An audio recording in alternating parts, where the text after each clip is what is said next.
So today I'm super excited to welcome Kate Sampson from Anthemis. Kate, I've had the honor to work with Kate for a couple of years on and off in various different things, and she's got a really interesting background. Spent a significant amount of time with Marsh, the large broker, also at Lyft, quite a few years there, and more recently has joined Anthemis, actually one of Trov's investors. So Kate, welcome. Thank you. Um, so interesting times we live in. We'll maybe get to that a little bit further into the conversation. But why don't we start by you telling us a little bit about Anthemis? Sure. So Anthemis is one of the leading fintech investors in the world.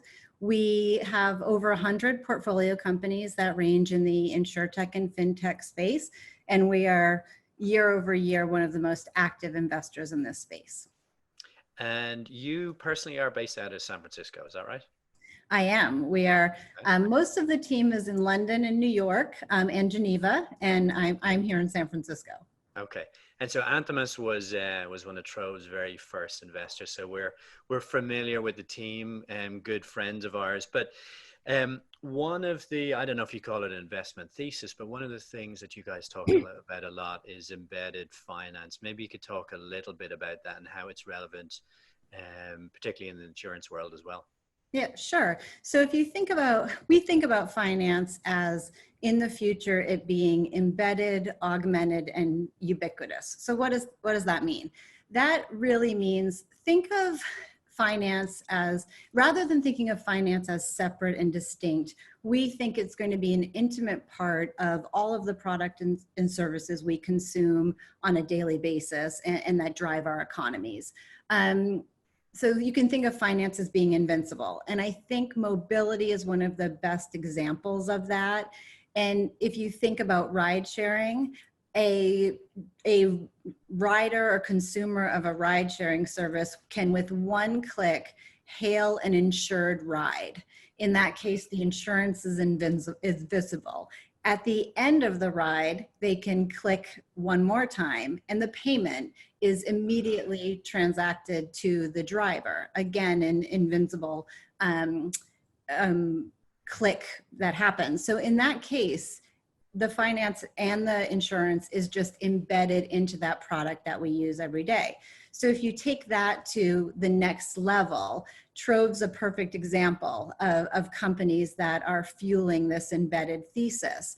Not only Trōv in working with vehicles and platforms, you have the ability to integrate to build that embedded insurance product, but you also have that ability to extract data and learnings from that relationship that you have that informs other risk management decisions. So we really look a bit deeper into the value chain when we think about insurance, and we think about how is that world going to change and what are the technologies that are going to enable that and in many cases accelerate the transformation that we're seeing in the insurance industry.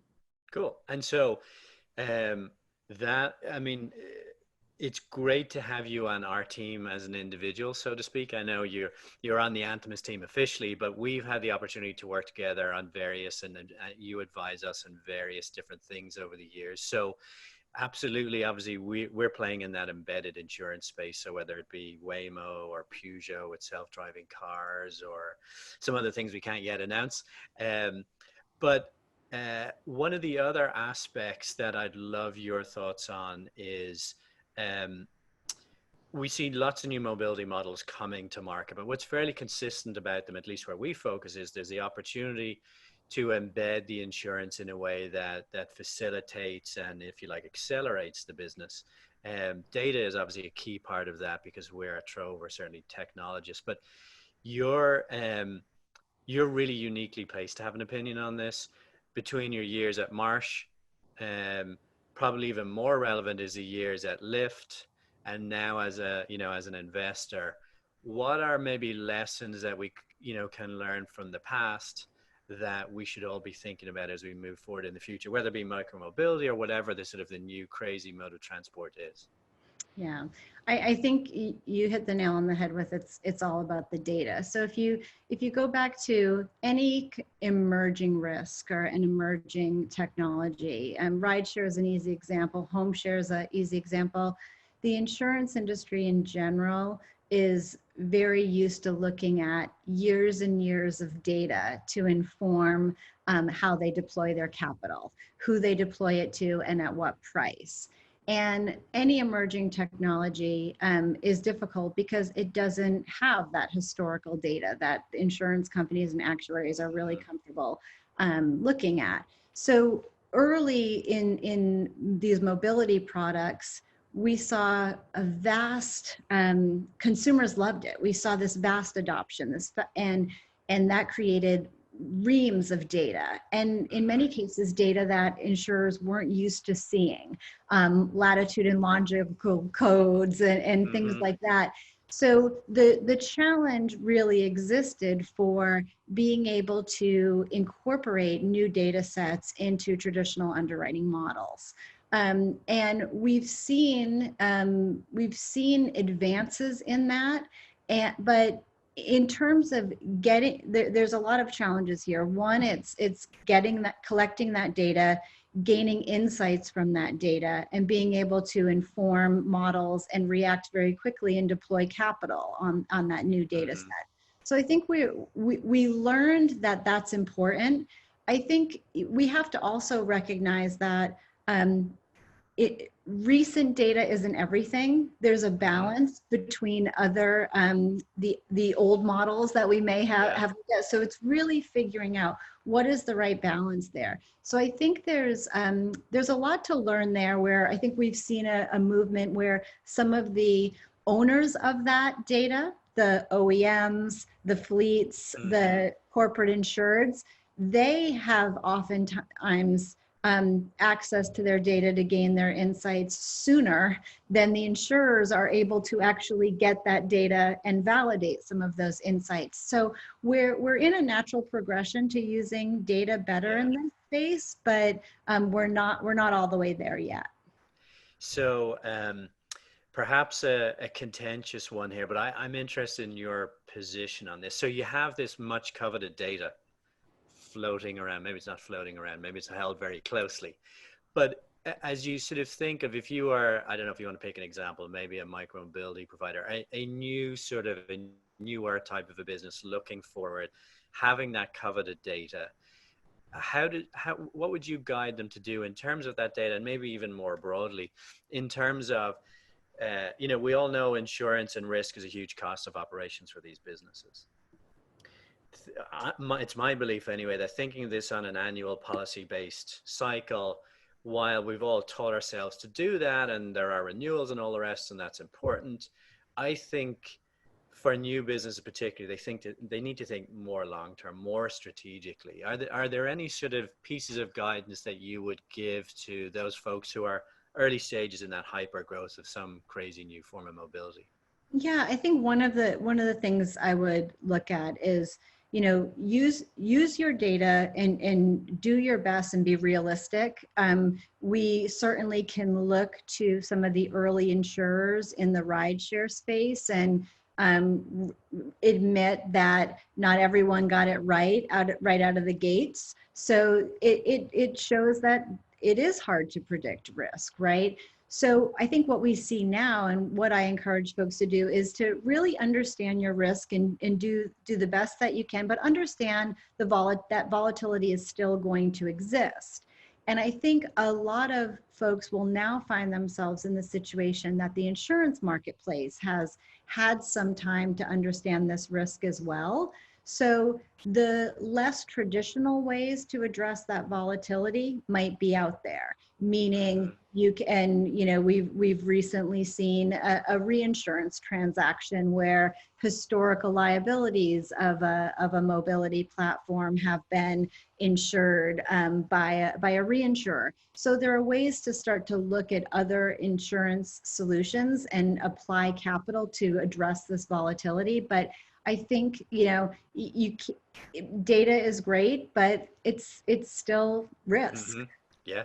Yeah, it's part of the picture. So actively manage it, I suppose, over the time. So, Yeah, but you're exactly right. The unit economics around these new mobility solutions, they're complex. And when insurance and a highly volatile line item shifts, it really has this ripple effect through the entire organization. So when it's such a significant part of unit economics that are still being understood by these new platforms, it's critically important to manage that. yeah, I mean, practically what we've seen some renewal shock where, we've had prospects come to us and they just haven't kept an eye on it, haven't managed it. They've got so much going on in the business, but as you said, it's a big component of the expense base of the business.